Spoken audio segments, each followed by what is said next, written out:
Let's move on to the final lane, which would be the bot lane. We're going to do this one together only because there weren't a ton of support changes that have gone through very recently. That doesn't mean that the support pool hasn't changed at all, but that there weren't a ton of changes themselves. So starting with AD carries, let's talk about that meta. We had the meta of Ashe, Sivir, Jhin. Those were like the only three with the occasional Lucian pick, and that was pretty much the prevailing meta for the majority of Summer Split. Of course, all of those champions have been hit in some way or another. What do we feel about the AD carry position right now? Ezreal. Yes. That's the champion that comes up. He's been seeing buffs here and there. He got a passive buff, and since everyone else gets brought down, that's usually when the pool widens because there's no other champion that's really closing out or preventing other champions from being played. Right. Ezreal is the 4th AD that kind of rises up to the occasion. He can build 2 different ways. If you're snowballing really hard, you can go the Triforce build. If you want a lot of utility, which is usually the most popular competitive build, you can go Gauntlet, and he's very, very hard to catch and dive. And the funny thing is, almost every AD main I know just has an amazing Ezreal. And so I love when Ezreal's meta for Worlds because then you have people like Prey, people like Death, all these great AD players playing like a champion that has a very high skill ceiling. Okay, so Ezreal jumping up in priority here. Any other champions? We've seen Twitch played occasionally in pretty much all of the regions, but of course, being a weaker laner, lane swaps were one of the ways that teams could hide that champion. That's not really a possibility anymore. Is he still viable? I think he's good into Lucian. I think you can play him as, if you get like a Karma support, you can just push in on the lane and have a pretty good time with the Twitch. I think we'll probably see Twitch. We'll probably see like a Tristana that'll just push in and try to get a first turret. Stixxay on the Tristana. I think we might even see like 2 people pull out like the Varus pocket pick. I think Sneaky and NL are quite likely to actually pull that out because it's a very dominant lane and you just keep poking and poking and pushing out. Do we feel that the actual role of ADC has changed at all? Whereas Ashe, Sivir, and Jhin were more utilized for their kind of utility, their ability to engage, or at least fight from longer ranges, in ricochet crits or just Jhin ult and that kind of thing. Do we feel like you still want utility-oriented ADCs, or are we moving away from that and looking at just damage-oriented ADCs in the Ezreal Delusions? I don't know how much actually the champions were nerfed. The CV has like 0.1 AD scaling down on the W, and the ultimate gives her like less attack speed, but the ultimate still gives the movement speed, and she can still wave clear with like, I think, more ricochet. And she still has an auto reset, right? Yeah, exactly. So she's still viable. Ashe has gotten a nerf on her ultimate and generally also on her Q, so a little bit less. And also for the Jhin, I think it's like the one that was hit the most because the AD scaling goes down on the W. And he gets this huge flat AD that really makes the W stick. Still, the CC is up, so I think like all 3 of them are still viable. Right. But I really think that people will cater more towards like having the Tristana that is like been popping out more in EU as well. Yeah, the thing that I might see fall out is actually the Ashe, because there's another nerf on top of that, which was the W cooldown is up. In 618, her W cooldown got so nerfed as well. Less wave clear, less ability to push the wave early on and get that level advantage and be oppressive.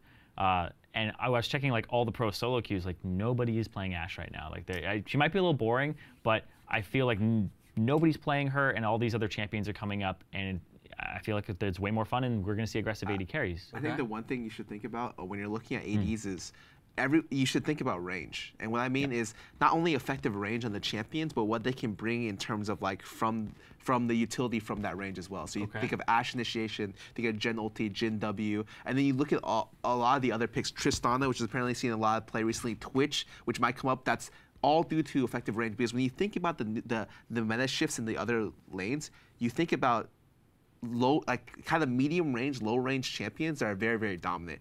For instance, you don't want to be playing Vayne when the other team, when Ryze is meta, because as soon as you pick Vayne, Ryze just snares you, you're dead. Right. And the same reasons for... So you have to stay out of that range. Exactly. And so when stuff like Orianna comes back, stuff like Ryze comes back, you want to be able to have very long range to be able to work with, so you can team fight very easily around these threats.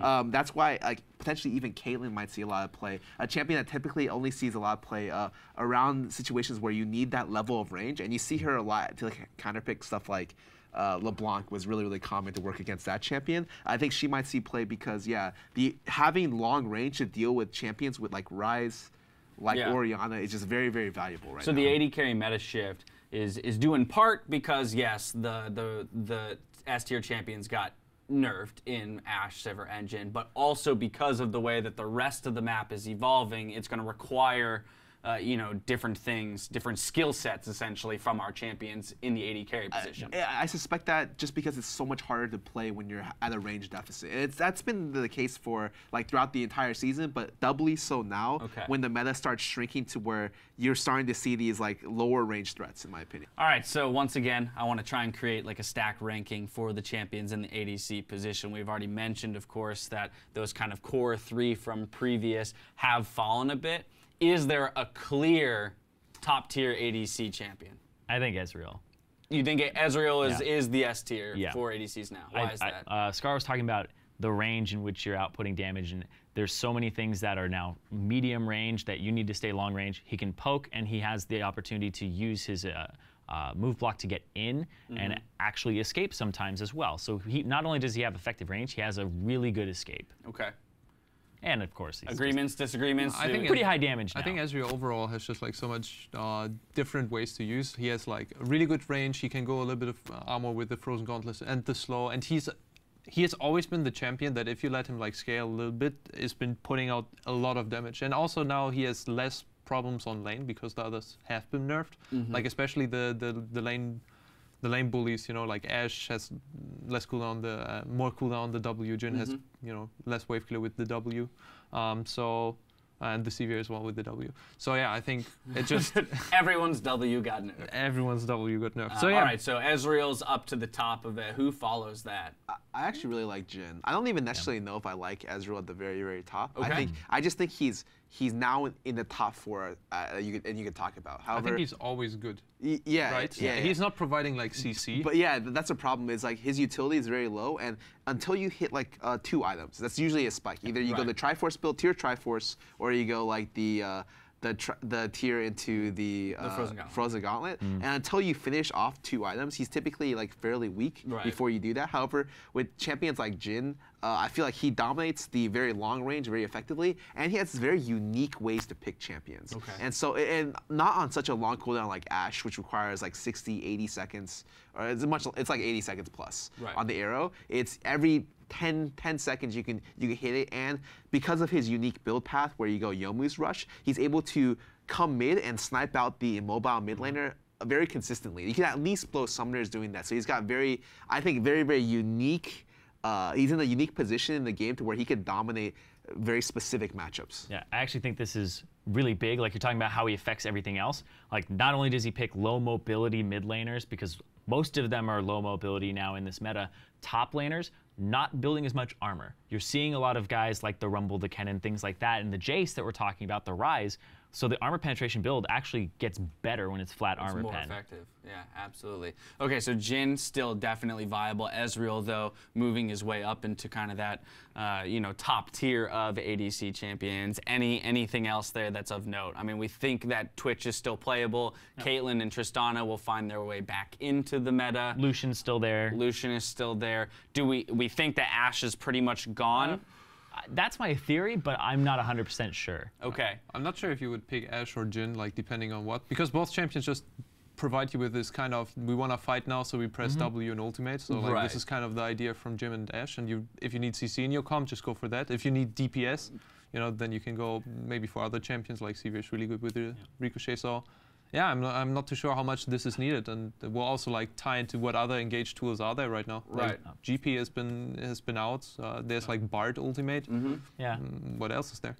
It's really weird because like I want to be able to push out certain ADs. Like I don't know how good Sivir is. I think she's very good in specific comps. But also when you think about the champions that everyone says is going to be really good, like Sheepy brought up, like Kennen, that would be really good. Kennen Sivir's always been ultra dominant, and then when you think about synergy with Rumble and Rise, like Sivir Rise, you can just run over the other team really easily. And so like I want to say though, it'll be very dependent on how everything else plays out. I just think the top 4, the top 3 stays the same, and then we add in Ezreal, and then that's my current list on what to expect. Interesting. Yeah. All right, and now let's talk about the other half of the bot lane, because as the AD carry meta kind of develops, so will the support meta. And as we mentioned earlier, not a ton of actual patch changes were targeted at the supports, but as the rest of the map changes, so too will the meta for supports. What do we expect to see here? Because MSI, it was the rise of the range supports. But more recently, we've kind of seen the resurgence of the melee tank supports. Yeah, it's kind of funny because like watching the LCK right after MSI, like everybody's like, oh, range supports, and then like within like 3 weeks, everybody's back on melee supports. Like Alistar's back in. Oh, Right. everybody's playing Taric now, right? Into like these great matchups. And then Tahm Kench came back at the end. So I feel like there's karma for range supports right now. Okay. And then everything else is pretty much melee, especially since the rest of the map isn't as tanky. Like if you're running Graves, Nidalee jungle, Kennen, Rumble top, it's like Right. Braum, Tahm Kench, these guys jump up really high in priority. Yeah, I think apart from Karma, there's also Bard. Provides that's right. really That's good utility and really good laning. And the problem is right now, if you're going for melee champions as support, because you need the tankiness, you know, everything gets a little bit more squishy, and you need the CC. Like Braum is really, really good right now.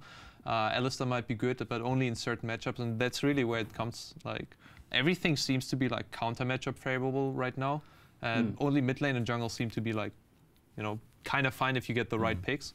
But like top lane ADC support, we're always like very counter pick dependent. So I think really that it will be hard to see when you prioritize what pick at what time, and you should really try to get like those safe picks. Karma, Braum, Bard, I think are like the most relevant, and then you know maybe a Taric as a counter pick. Okay, thoughts here? I always thought that the support role really opened up this season. I think that this is probably the healthiest the support's ever been. I talk to any support pro player, and they're just like, oh, I can play like one of 12 champions at any given moment. Well, that's cool. And it's really just depending on like, you know, if I get the counter pick, like will the team let me have the counter pick? I think now, especially like Sheepy said, that with top lane demanding more counter pick status, we might see earlier supports being a necessity in the draft. Okay. And with that being in mind, then yeah, we're just looking at the top tier, right? We're looking at Karma, we're looking at Braum, we're looking at Kench.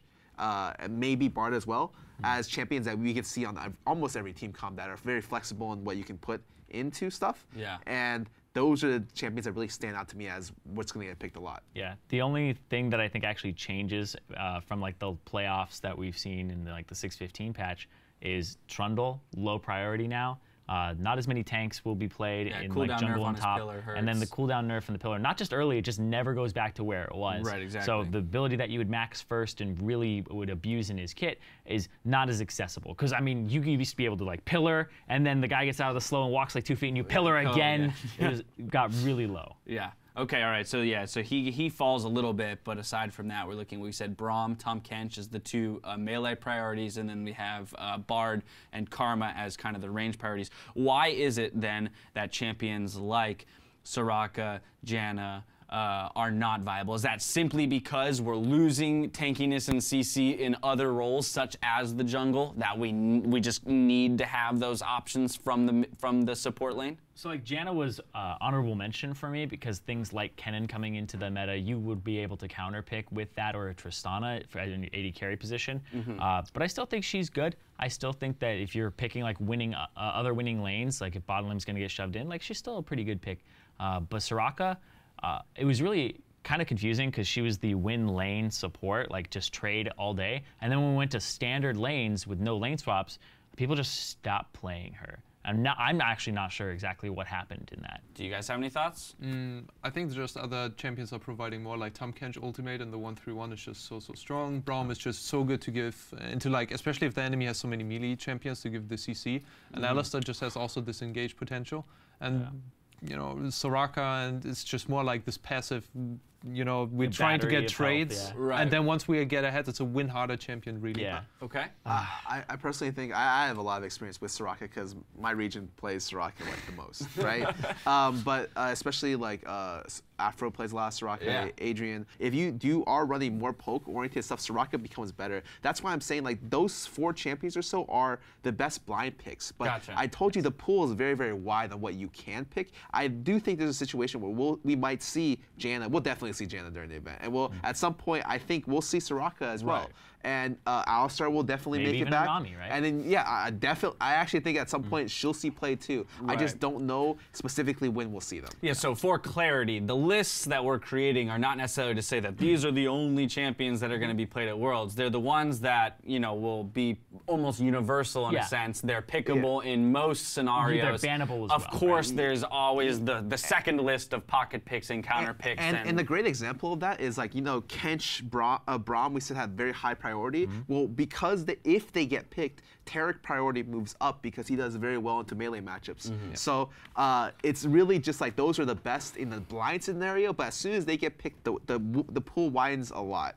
Okay, well, so now with this in mind and knowing that the support pool is perhaps larger than we've ever seen it before, as you mentioned, there's a possibility of picking one of maybe 12 champions where 4 are kind of the core. Can we determine which players will be, once again, benefit or hurt by these changes? My initial thinking is, well, I want to look at the LCK for moving back towards those melee supports, right? The Korean teams have forever favored the Brahms and the Tahm Kenches more than the Western teams. Are they going to be benefit by that reintroduction of those champions? I feel like they've been playing them for a long time as well.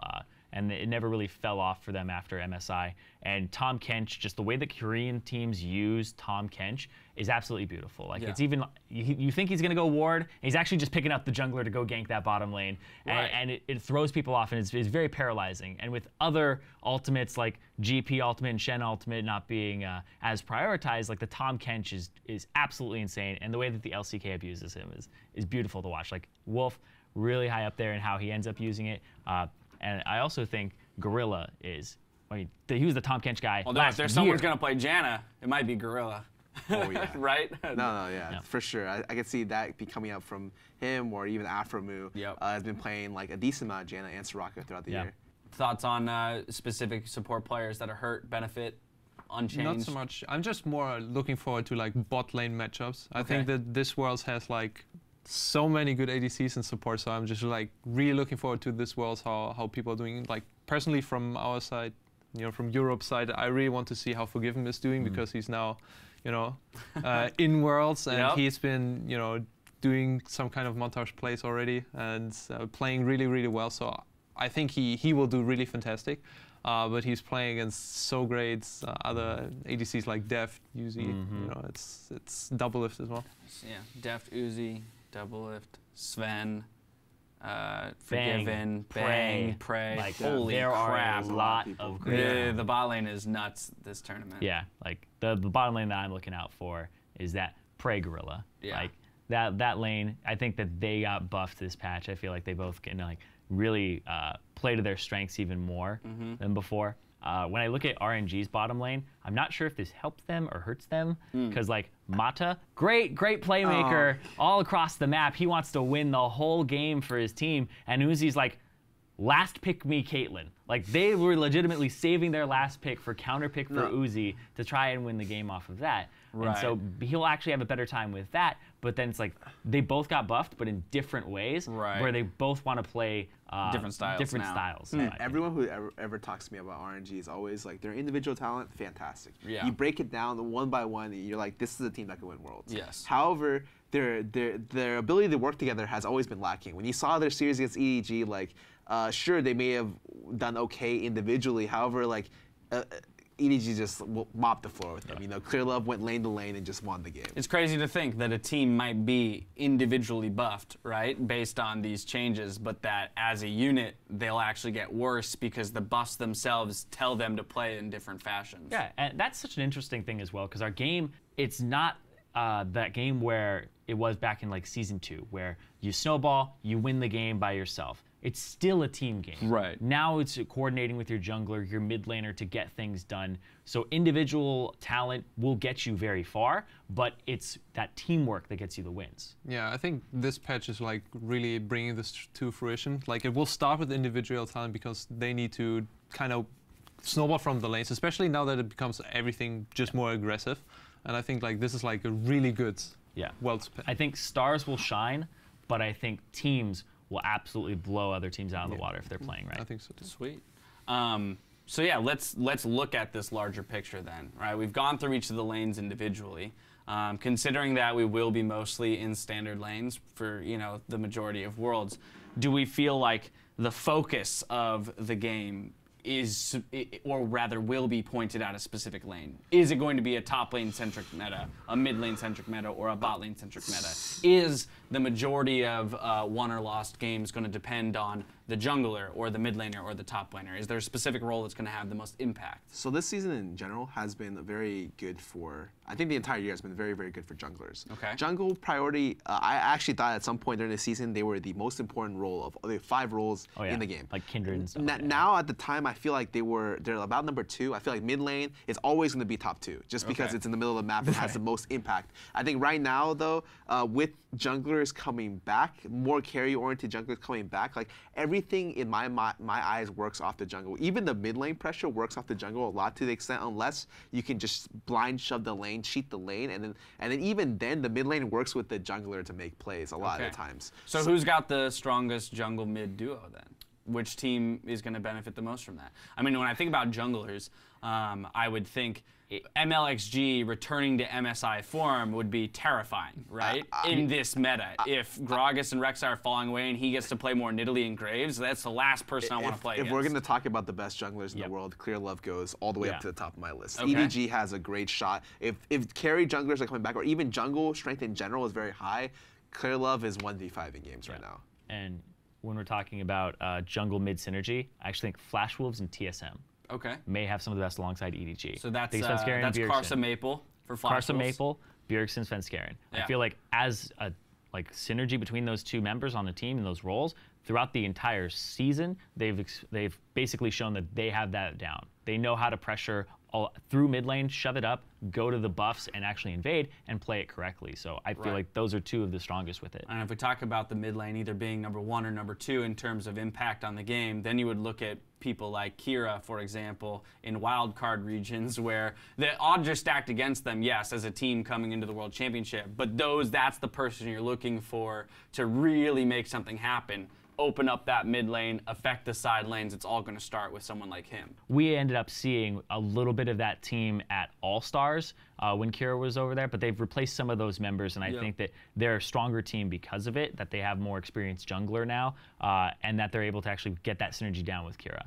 Now, do you think SKT's hurt by this? You know, Blank as opposed to Clear Love, or MLXG, or Svenskeren, or any of these other top-tier junglers that are coming Honestly, I have not watched as many SKT games as I would have liked this season, so I'm going to throw this to Sheepy, because I feel like he's watched enough of foreign regions because he's coaching actively right now. Yeah, from my side, I think that EDG looks like the scariest, just like this matchup, because they're just so proficient going into the enemy jungle, like snowballing over the mid lane. I said it in the beginning as well, like mid lane is so important, especially with the jungler synergy right now, and that's why before every time like first pick Rek'Sai, I just like to get the jungle picks in, and I think now it will be exactly the same, and you will try to get like the counter picks later and get the strong picks early. And yeah, I think SKT maybe doesn't have like the best, but it's always like the Faker Worlds buff where he's just like pushing out the lane with Ryze, like starting from level 1. And then, you know, Blank has an easy time just going into the enemy jungle and like putting up vision, and from there on out this goes well. I think Rox Tigers has a really good time as well. I think Rox Tigers and EDG really got the biggest buff from this, but just because they're individually also so strong on the other lanes as well, it just like fits perfectly together for this patch. Cool. Do you guys have anything else regarding patch that you guys want to throw in here? Almost like a TLDR, I think the game's going to have more action in it across the board.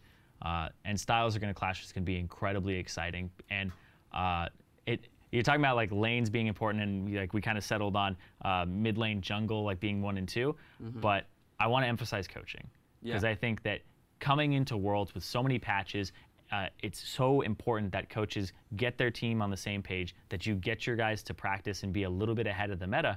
But also draft is so important right now.